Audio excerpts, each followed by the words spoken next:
Why, hello all. How are you feeling? I want to talk to forgiveness. And I want to talk to you about it in a way that resonates. And for many of you out there, this will resonate. This will resonate in a way that it will almost be like a sacred place in your heart that you will be able to go, oh, okay, I can do that. I can do this. Forgiveness is like magical medicine if you allow it.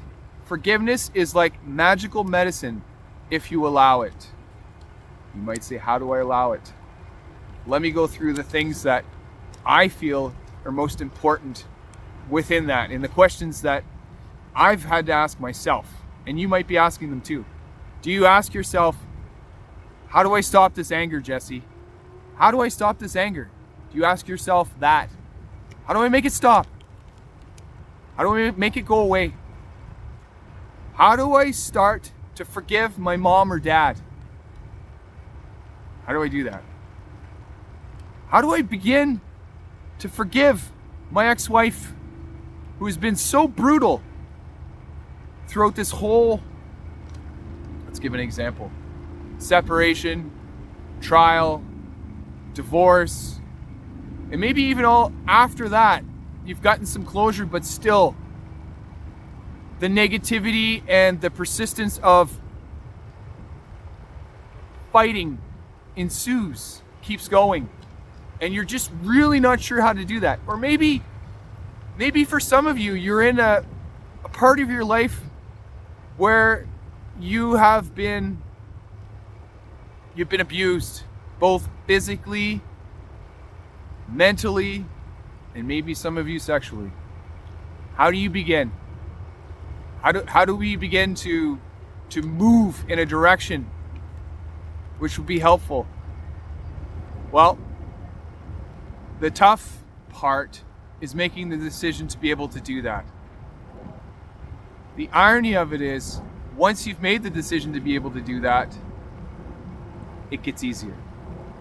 It gets easier.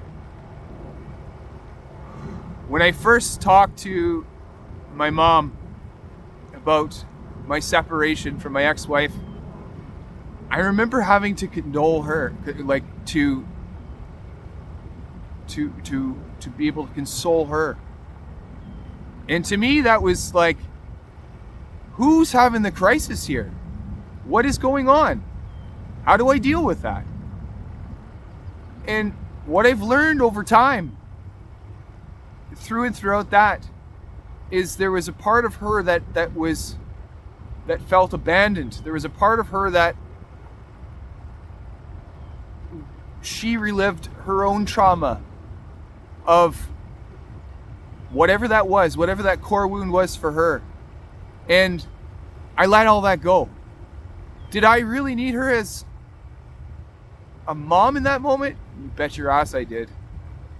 Did I get that? No. Will I hang on to that story forever? No.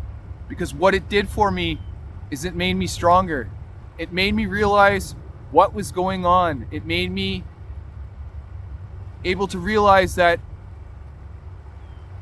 pointing fingers or awarding fault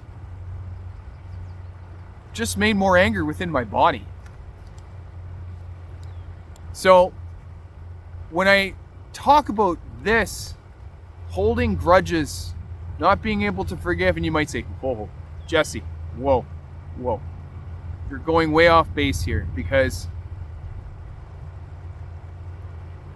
you got to be sensitive when it comes to those people or individuals that really need to find closure. They really need to get these things out. They need to talk. You're right.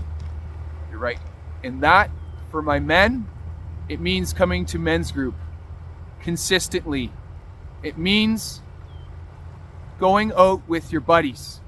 It means making the decision to heal yourself, and that might mean journaling all of your thoughts, all of those crazy thoughts that go on in your head. journaling them, putting them down on paper. Because what happens when you do that, there's a bit of a cathartic experience. It starts to let that go. You get that emotion out, some of that emotion out. And I know it takes time, but you got to start somewhere. Forgiveness is medicine, as long as you allow it. And when you start doing something like that, like writing your feelings and your thoughts down, maybe even writing a letter to whomever that is that you are really, really, you've had a lot of trouble with, you've had a lot of trauma with over your life, helps.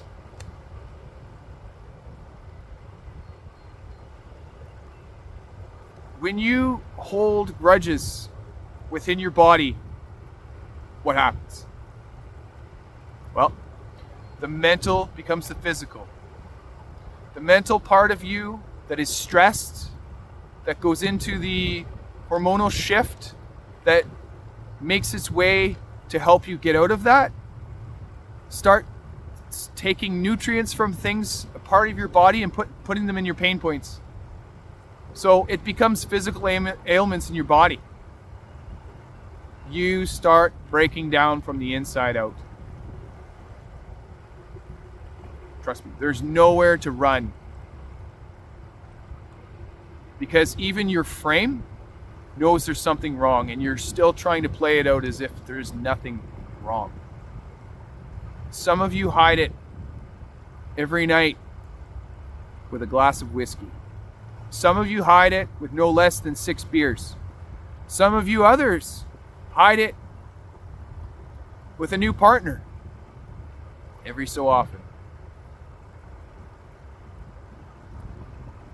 Some of you will work 16 to 18 hours a day and hide it that way.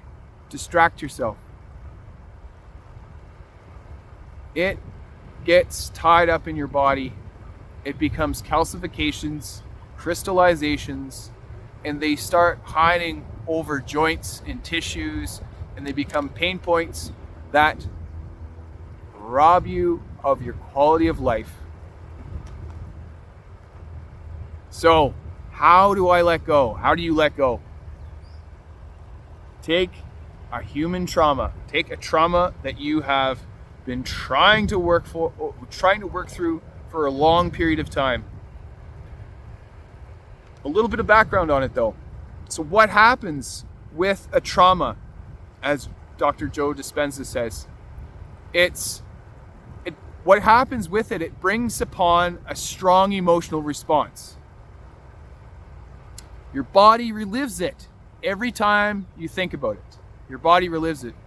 It's like this program that keeps circulating in your body. It alters you chemically because your body at that point starts to embody it as if it's your truth. And it keeps becoming your truth. And you might say, well, Jesse, that is my truth because that actually happened to me. Yes, you're right. At that point though, your body doesn't know the difference if it's already happened or it keeps on happening. And it's like Goliath. It's death by 10,000 cuts.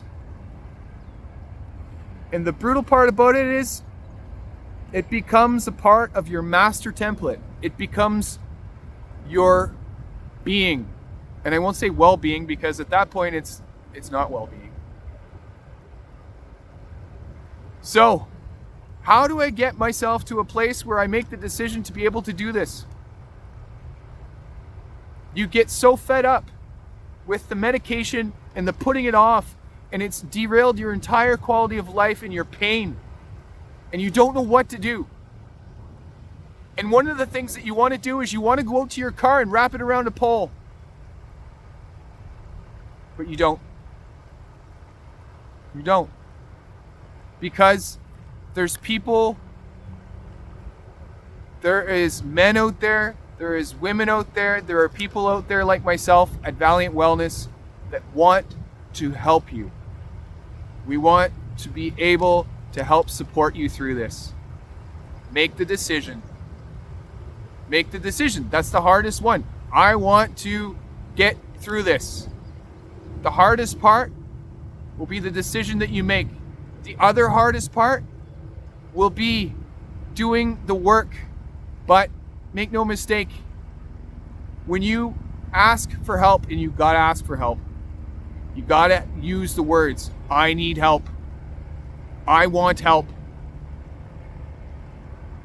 I need resources to be able to help me. That's got to be clear. And I know some of you don't know how to do that. But use the words. Use the words. Trust me. If you use the words, you help yourself because you hear yourself say it for the first time. Forgiveness is like magical medicine if we allow it.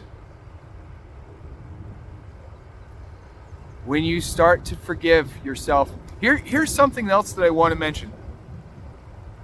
I just cut myself off there. One of the reasons why you're really upset with your ex-wife, and you're really upset with your mom or your dad, you're upset with your brother or sister, maybe even it's an abusive situation at work with one of your bosses. You're not necessarily upset with them. You are upset with you. Because how dare you make that decision? How dare you make the decision to do that with them? To trust them. To trust them with your heart. To trust them with your ethics, your morals, your values. And you form a little contract. And something happens. And it's like a betrayal. It's like a betrayal.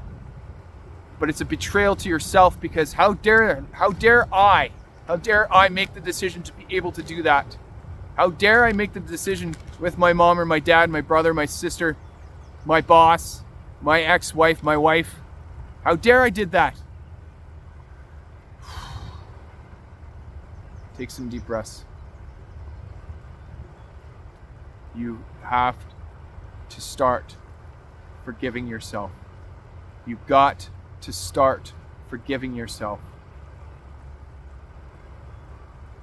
Give yourself permission to do that. It's so important.